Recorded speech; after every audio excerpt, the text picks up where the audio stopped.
नमस्कार मंडळी. तर कैरीचा सीझन आहे, तर कैरीचे खूप सारे पदार्थ बनलेच पाहिजेत. तर आज मी गुळांबा बनवते. तुम्हाला हवं तर तुम्ही मुरांबाही म्हणू शकता, पण मी ते गूळ यूज करून बनवणार आहे, म्हणून याला गुळांबा असं म्हटलं जातं. तर सगळ्यात महत्त्वाची गोष्ट म्हणजे मुरांबा असू दे किंवा गुळांबा बनवण्यासाठी आपल्याला कैरी किसायला खूप कंटाळा येतो. तर कैरी न किसता आज आपण गुळांबा बनवणार आहे. सो व्हिडिओ स्किप न करता बघा. आधी कैऱ्या आहेत त्या 15-20 मिनटं पाण्यामध्ये डुबत ठेवायच्या आणि मग स्वच्छ अशा चोळून चोळून त्यांना धुवायचं आहे. कारण कैरीला खूप डिंक असतो. जेव्हा झाडावरून तिला तोडलं जातं तेव्हा त्या डिंकाचे वरगळे आहेत ते त्या कैरीवर पडलेले असतात. ते निघून जाण्यासाठी आपल्याला व्यवस्थित चोळून कैरी धुवायचे आणि धुवून झाल्यानंतर व्यवस्थित निथळवायचे आणि कोणत्याही कॉटनच्या कापडाने आपल्याला याला स्वच्छ असं पुसून घ्यायचं आहे. कारण हा आपण खूप दिवसासाठी साठवणीचा पदार्थ करतो. याच्यामध्ये पाण्याचं प्रमाण आहे ते अजिबात असता कामा नये. म्हणजे गुळांबा आहे तो अगदी वर्षभर फ्रीजच्या बाहेरही टिकतो. तर काही काळजी घेऊन करायची, म्हणजे अजिबात आपला गुळांबा खराब होत नाही.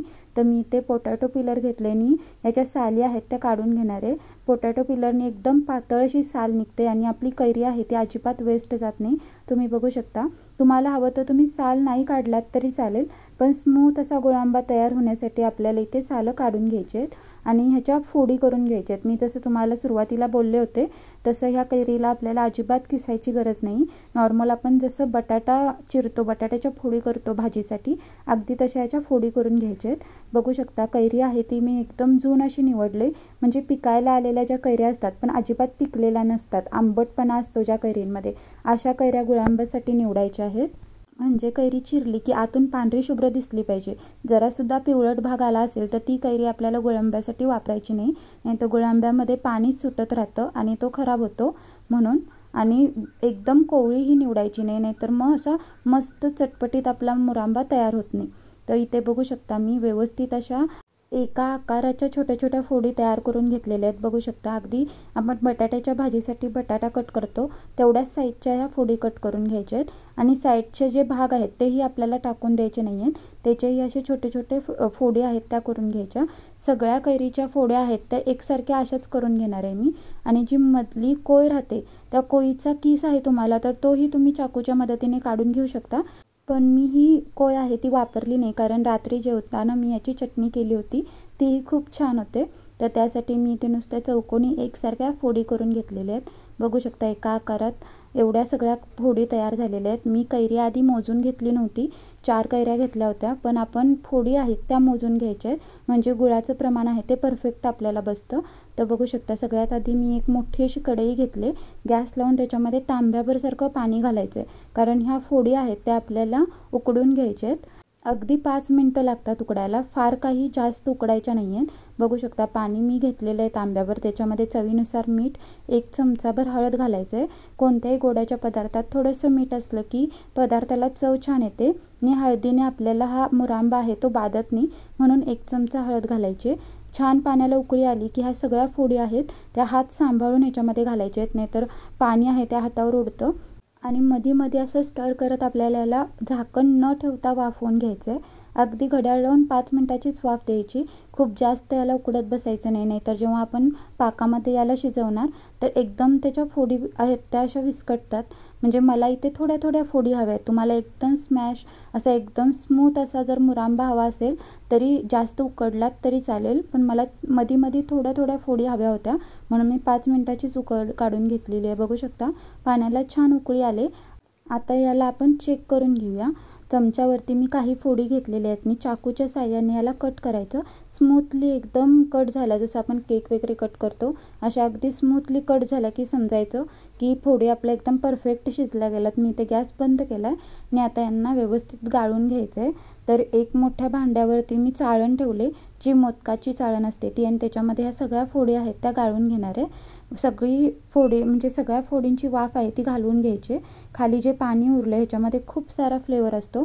तुम्हाला कढी बनवायची असेल किंवा डाळीमध्ये घालायचं असेल तरी तुम्ही हे पाणी यूज करू शकता. फोडी छान गार झाल्या की आपल्याला याला मोजून घ्यायचं आहे. मी तुम्हाला मगाशीच सांगितलं होतं कैरी आपण मोजत नाही, कारण त्याच्यावरती आपण साल काढतो, मधली कोय आहे ती काढतो, त्यामुळे वजन पाठीपुढे होतं. परफेक्ट असा मुरांबा बनवण्यासाठी वजन आहे ते आपल्याला किस करून किंवा फोडी आहेत त्या मोजूनच घ्यायचं आहे, म्हणजे परफेक्ट असा आपला मुरांबा गोडीने तयार होतो, अगदी मार्केटमध्ये मिळतो तसा. तर मी इथे व्यवस्थित हलक्या हाताने दाबून 1 कपाच्या मापाने मोजून घेतलेलं आहे। तुम्हाला हवं तर तुम्ही कोणतीही वाटी सेट करू शकता। तर पूर्ण अशा 2 कप माझ्या फोडी इथे भरल्या होत्या। तर आता आपल्याला 2 कप फोडींसाठी 1.5 कप गूळ असं प्रमाण घ्यायचं आहे, म्हणजे परफेक्टली आपला मुरांबा आहे तो व्यवस्थित तयार होतो। त्या फोडी आहेत त्या मी एका बाउलमध्ये काढून बाजूला ठेवल्यात आणि आता सगळ्यात आधी आपल्याला गूळ आहे तो किसून घ्यायचा आहे। तुम्हाला हवं तर तुम्ही असा किसणीवर किसलात तरी चालतो, पण मी ते चाकूने कट करून घेते। पण लक्षात ठेवा असा बारीकच कट करून घ्यायचा, म्हणजे जेव्हा आपण पाक बनवतो तेव्हा लगेच गूळ आहे तो विरघळला जातो आणि पाक आहे तो आपला परफेक्ट बनतो। बघू शकता एकदम बारीक असा मी किसून घेतला आहे। तर 1 कपाचं जे प्रमाण होतं तो 1 कप मी म्हणजे ज्या फोडी मोजल्या होत्या त्यामुळे तो ओला झाला आहे। तर आता अर्धा कप असतो त्याच मापाचा जो अर्धा कप त्याने 3 वेळा मोजून घेते, म्हणजे इथे तुम्ही कन्फ्यूज होऊ नका। 1 कपासाठी आपल्याला 1.5 कप घ्यायचं आहे, म्हणजे अर्ध्या कपाच्या मापाने मी 3 वेळा गूळ मोजून घेतला आहे, म्हणजे एकूण 1.5 कप असा आपल्याला गूळ मोजून घ्यायचा आहे। तर व्यवस्थित किसून मी घेतलेला आहे। तुम्ही बघू शकता किती बारीक किस पडला आहे, असा बारीक किस पडला पाहिजे, म्हणजे गूळ आहे तो पटकन पाकामध्ये विरघळतो। तर मी 2 कप जेव्हा मोजलं तर 1 कपासाठी गूळ कमी वाटला मला, म्हणून मी पुन्हा एकदा थोडासा गूळ आहे तो किसून घेतला आहे।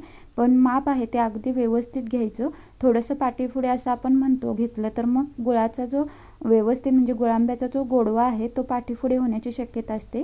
कैरी आपण निवडताना आंबटच निवडले, जर तुम्ही तोतापुरी आंब्याची कैरी घेताय तर गुळाचं प्रमाण पूर्णपणे बदलतं इथे, कारण तोतापुरी आंबा आहे तो आंबटपणाला खूप कमी असतो, त्यामुळे गुळाचं प्रमाण खूप कमी होतं त्या बाबतीत। पण गुळांबा आहे तो असा आंबट कैरीचाच खूप छान होतो, त्यामुळे आंबट अशाच कैरी निवडा। तर इथे मी गूळ आहे तोही मोजून घेतलेला आहे आणि आपल्या फोडी आहेत त्याही मोजून घेतल्यात, सोबतच काही काजू बदाम आहेत तसे बारीक कट करून घेतलेत, पूर्णपणे ऑप्शनल आहेत पण गुळांब्यामध्ये खूप छान लागतात। आणि काही केसरच्या काड्या आपण घालणार आहोत, तर सगळं साहित्य मी गोळा करून घेतले आणि सोबतच 4 लवंग आणि 1 इंचसारखी दालचिनी घ्यायची। यांचा फ्लेवर आहे तो गुळांब्यामध्ये खूप छान लागतो, नक्की वापरायचं। ते सगळं साहित्य मी गोळा करून ठेवलं आहे आणि सेम जे कढई होती ती मी क्लीन करून घेतलेली आहे। आपल्याला गॅस लावून घ्यायचा आहे आणि त्या कढईमध्ये सगळा गूळ आहे तो एकत्र टाकायचा आहे। गॅस मात्र बारीकच ठेवायचा आणि 1.5 कप आपण जे गूळ घेतला होता त्याच्यासाठी अर्धा कप पाणी घालायचं आहे, म्हणजे ज्या कपाने मी 3 कप मोजून घेतला आहे गूळ त्या कपाने 1 कप पाणी घातलं आहे आणि सोबतच लवंग आणि दालचिनी घालायची, सुरुवातीलाच घालायची लवंग आणि दालचिनी, म्हणजे पूर्ण पाक बनेपर्यंत त्याचा फ्लेवर आहे तो पाकामध्ये छान उतरतो आणि आपल्याला याचा एकतारी पाक बनवून घ्यायचा आहे। एकतारी पाक कसा बनवायचा याच्यामध्ये जर तुमचं कन्फ्युजन असेल तर हा व्हिडिओ तुमच्यासाठीच आहे, नक्की बघा, म्हणजे तुमचं कन्फ्युजन दूर होईल। आपल्याला गूळ आहे तो नॉर्मली असा वितळवून घ्यायचा आहे, गॅस आहे तो बारीकच ठेवायचा। गॅस जर आपण मोठा ठेवला तर पटपट पाक आहे तो पुढे जातो आणि आपण चेक करेपर्यंत पाकाची कन्सिस्टन्सी असते ती आपण चेक केलेली असते त्याच्यापेक्षा ती पुढे जाते आणि अंदाज आपला चुकतो, त्यामुळे कधीही पाक करताना बारीक गॅसवरतीच पाक करायचा। तुम्ही बघू शकता गूळ छान विरघळला आहे आणि एकदम रनी कन्सिस्टन्सीमध्ये हा पाक आहे, म्हणजे अजून आपला पाक आहे तो अजिबात तयार झालेला नाही आहे। ह्या स्टेजला आपल्याला गॅस बारीकच ठेवून व्यवस्थित उकळी आणून द्यायची आहे, म्हणजे वरती खूप सारे बुडबुडे यायला लागतात, म्हणजे पाक आपला शिजत आला असं समजायचा आणि मध्ये मध्ये आपल्याला एकसारखा असं स्टर करत राहायचं आहे। कडेचं जे म्हणजे कडेचा जो पाक आहे तो आतमध्ये ढकलत आपल्याला याला मिक्स करून घ्यायचा आहे, म्हणजे चारी बाजूनी पाक आहे तो एकसारखा शिजला जातो। त्यामुळे पाक करत असताना आपल्याला गॅस सोडून अजिबात बाजूला जायचं नाही आहे। बघू शकता खूप सारे बुडबुडे आलेले आहेत, तर आता आपण चेक करून बघूया। तर हातामध्ये असा थोडासा पाक घ्यायचा आणि असा बोटं आहेत त्या बोटाच्या चिमटीमध्ये असं चिमटी उघडझाप करून बघायची। एक तार बनतेली तुम्हाला दिसत असेल तशी एक तार म्हणजे बनून पटकन ती तुटली पाहिजे, बनून तशीच राहिली तर पाक पूर्ण पुढे गेलेला असतो। एक तार बनली पाहिजे मात्र ती पटकन तुटली पाहिजे। अशा स्टेजला आपल्याला याच्यामध्ये सगळ्या ज्या आंब्याच्या फोडी आहेत त्या याच्यामध्ये घालायच्या आहेत आणि हलक्या हाताने मिक्स करत राहायचं आहे। फोडी आहेत त्या छान शिजलेल्या आहेत आपल्या, त्यामुळे खूप जास्त आपण हलवत राहिलो तर त्या एकदम अशा तुटतील, त्यामुळे हलक्या हाताने मिक्स करत राहायच्या। आणि फोडी आहेत त्या आपण उकडून घेतल्या होत्या त्यामुळे त्याच्यामध्ये पाण्याचं प्रमाण हे असतंच, जरी तुम्ही किती निथळवलात तरी. त्यामुळे पाकामध्ये जेव्हा आपण फोडी घालतो तेव्हा फोडी आपलं पाणी सोडतात आणि पाकाची कन्सिस्टन्सी आहे ती पुन्हा नॉर्मल होते. तुम्ही बघू शकता एकतार अजिबात बनत नाही आहे, पूर्ण चिपचिपीत पाक झाला आहे. तर परत एकदा ती एकतार बनायला येण्या इतपत आपल्याला याला शिजवून घ्यायचं आहे. ही पण एक स्टेप असते आपल्याला ओळखण्यासाठी आपला मुरांबा किंवा गुळांबा तयार झाला आहे का. अशी पुन्हा एकतार बनायला लागली की गुळांबा तयार झाला असं समजावं. आणि अजून एक गोष्ट, फोडी आहेत त्या मस्त अशा ट्रान्सपरंट होतात, म्हणजेही समजून जावं की आपला गुळांबा तयार झाला आहे. जशा फोडी शिजत येतात त्या स्टेजला आपल्याला याच्यामध्ये काही केसरचे धागे टाकायचे आहेत. हे पूर्णपणे ऑप्शनल आहेत, पण कलर छान येतो आणि चवीलाही छान लागतं. व्यवस्थित स्टर करायचं, सुरुवातीलाच टाकायचं म्हणजे फोडी चांगल्या शिजत आल्यात तर त्याच वेळेला टाकायचं. लास्टला टाकल्यानंतर त्याचा कलर आहे तो व्यवस्थित उतरत नाही. व्यवस्थित आपल्याला याला मिक्स करून घ्यायचं आहे. तुम्ही बघू शकता मध्ये मध्ये फोडी आहेत त्या ट्रान्सपरंट व्हायला सुरुवात झाली. तुम्हाला एकदम स्मॅश असा जसा मार्केटमध्ये मिळतो किसाचा बनवलेला मुरांबा तसा हवा असेल तर ह्या स्टेजला तुम्ही कोणत्याही म्हणजे असं पावभाजीचं जे भांडं असतं पावभाजी मॅश करण्यासाठी त्याने असं मॅश केलात तरी हा गुळांबा आहे तो मस्त असा मॅश होतो आणि आपण जशी कैरी किसून मुरांबा करतो अगदी तसा तो तयार होतो. पण मला इथे तसा नको होता, थोड्या मध्ये फोडी मला हव्या होत्या म्हणून मी तसं केलं नाही आहे. तुम्हाला हवं तर तुम्ही करू शकता. तर बघू शकता किती सैल असा मुरांबा आपला तयार झाला आहे. तरी मी गॅस इथे बंद केला आहे, कारण जसा तो गार होईल तसा तो सेटल व्हायला लागतो, म्हणजे आणि घट्ट व्हायला लागतो. खूप घट्ट आपण जर आधीच शिजवलं तर गार झाल्यानंतर तो असा खूप घट्ट होतो की तो खाल्ला जात नाही. त्यामुळे ह्या कन्सिस्टन्सीमध्ये आपल्याला गॅस आहे तो बंद करायचा आहे. तुम्ही बघू शकता आता याला पूर्णपणे रूम टेम्परेचर व्हायला असंच सोडून द्यायचं. कढईत मी पसरवून ठेवला आहे तो. आणि जेव्हा आपण गॅस बंद करतो त्यावेळी याच्यामध्ये नट्स घालायचे आहेत. हे पूर्णपणे ऑप्शनल आहेत पण छान लागतात. सुरुवातीला घालायचे नाही तर ते शिजले जातात आणि बरे लागत नाहीत. लास्टला घालायचं म्हणजे त्यांचा क्रंच आहे तो मुरांब्यामध्ये तसाच राहतो. तुम्हाला हवं ते हे नट्स आहेत ते थोडेसे चमचाभर तुपामध्ये परतून ह्याच्यामध्ये घातलात तरी चालेल आणि टेस्टी लागतं. पण मी असेच घातलेले आहे आणि अगदी पूर्ण रूम टेम्परेचरवर हा मुरांबा आलेला आहे. तर तुम्ही बघू शकता किती छान असा तयार झाला आहे, जसा मार्केटमध्ये मिळतो तसा. मध्ये स्मॅशी त्याच्या फोडी राहिलेल्या आहेत. खायला अगदी खूप छान लागतो. तुम्ही याला चपातीसोबत खाऊ शकता किंवा ब्रेडला लावून खाऊ शकता तुमच्या आवडीनुसार. तर हा स्टोअर करण्यासाठी मी काचेची बरणी घेतली, स्वच्छ धुवून उन्हामध्ये छान कडकडीत तापवले आणि मगच याच्यामध्ये मुरांबा आहे तो आपण भरायचा आहे. हे जे साठवणीचे पदार्थ आहेत ते साठवताना खूप काळजीपूर्वक साठवायचे, म्हणजे ते अगदी वर्षभर टिकतात. त्याला अजिबात पाण्याचा हात लागू द्यायचा नाही. जेव्हा आपण खाण्यासाठी काढणार तेव्हा जो चमचा वापरणार तोही पूर्ण कोरडा असला पाहिजे. आपले हात कोरडे असले पाहिजे. चुकून जरी एखादा थेंब आहे पाण्याचा तो याच्यामध्ये गेला तर पूर्ण मुरांबा आहे तो खराब होऊ शकतो.